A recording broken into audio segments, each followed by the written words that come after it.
Principal Amanda Higgins had a strict mini-retirement leave policy that eventually bit her back. Her rule was absolute.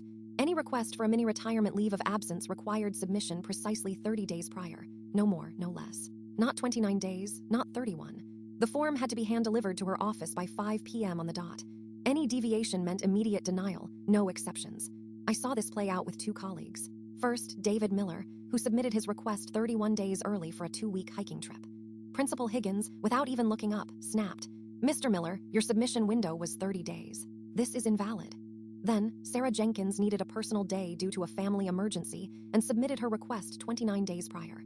Principal Higgins, with an icy stare, declared, "Miss Jenkins, your lack of foresight is not my emergency. Rule is 30 days." Her behavior was a clear demonstration of the fundamental attribution error, where she attributed their failures to internal flaws rather than situational factors. My own mini-retirement dream, a month-long photography expedition to Patagonia, hinged on this rule. It was a $3,000 non-refundable deposit I stood to lose if my leave was denied. I wasn't going to let that happen. For weeks, I plotted. I set alarms, cross-referenced calendars, and meticulously filled out the form. The ideal submission day arrived.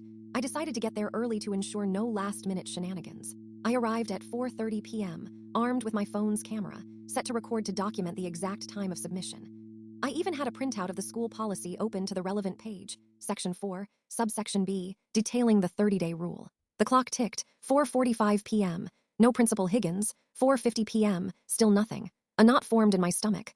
4:55 p.m., doubt began to creep in. Where was she? My carefully planned submission was jeopardized by her absence. 4:59 p.m., my phone was recording, my finger hovering over the doorbell. At exactly 5:07 p.m., Principal Higgins burst through her office door, looking flustered. "Sorry, traffic was a nightmare," she mumbled, fumbling with her keys. I calmly stepped forward, my phone recording, and stated, "Principal Higgins, my mini-retirement leave request is due today by 5 p.m. Your policy, Section 4, Subsection B, clearly states a rigid 30-day submission window, and you weren't here." Other colleagues, drawn by the commotion, began recording with their phones too. Just then, Assistant Superintendent Robert Evans walked by, hearing my words. He looked at the scene, noticed her late arrival, and then the policy opened on my phone. "Principal Higgins," he said, holding up his own phone, which showed a time-stamped email he'd sent her an hour ago regarding her own leave request for a wellness retreat. "It seems your mini-retirement leave request for next month was due to me at 5 p.m. today. Since you delivered it at 5:08 p.m., it's regrettably denied." This was a perfect example of poetic justice. Follow for a new story every day.